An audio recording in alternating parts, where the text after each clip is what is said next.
When Bruce Lee died on July 20, 1973, many did not believe this at first. Fake news about his death appeared in newspapers before. Just like now, journalists and internet trolls regularly bury Jackie Chan. Some decided that his death was nothing more than a publicity stunt dedicated to the release of the new film, and he was about to come to life to the delight of fans and reporters. No, Lee, the most trained person in the world who tried to adhere to the most healthy image life, really passed away at the age of 32 years. 30,000 fans gathered in Hong Kong to say goodbye to him. He was lying in a coffin, over which hung a banner with the inscription in hieroglyphs, "The star sank into the sea of art." Nearby sat his American wife Linda Lee, who was almost in a state of insanity from grief.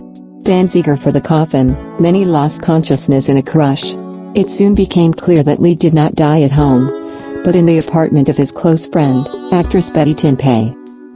"I came to visit her. I felt bad. With the words 'my head hurts' I drank a pill, lay down on the sofa and did not get up from it."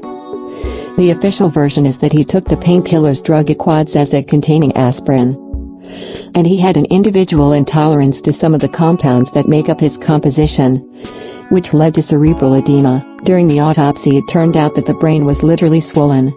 Its mass rapidly increased by 175 grams for unknown reasons. But this version immediately seemed to journalists, on the one hand, boring, and on the other too exotic. After all, millions of people take such drugs without any consequences. In addition, 2 months before his death, he already had a similar attack. He lost consciousness and fell. The doctors barely brought him to his senses, and then made the same diagnosis: cerebral edema. Then another, much more scandalous theory appeared: Bruce Lee died due to hemp. In Hong Kong, the attitude towards marijuana and hashish was sharply negative.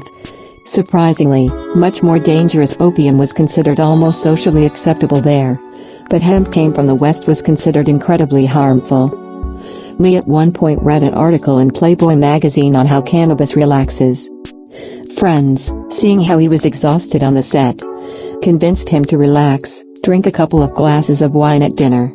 But he did not drink alcohol, and did not smoke, but hash has eaten since then, adding it to cookies. It seemed to him that the drug slows down time. Perhaps his body reacted very sharply to a large dose. Of course, theories appeared about opium and cocaine, but there is no evidence that Lee used them. And cannabis during the autopsy was indeed found in his stomach, although doctors denied that eating it could result in death. By the way, recently, in 2017, another version appeared from professional physicians. After an injury in 1970, Lee took the hormone cortisone for several years, and as a result, he could develop acute adrenal insufficiency.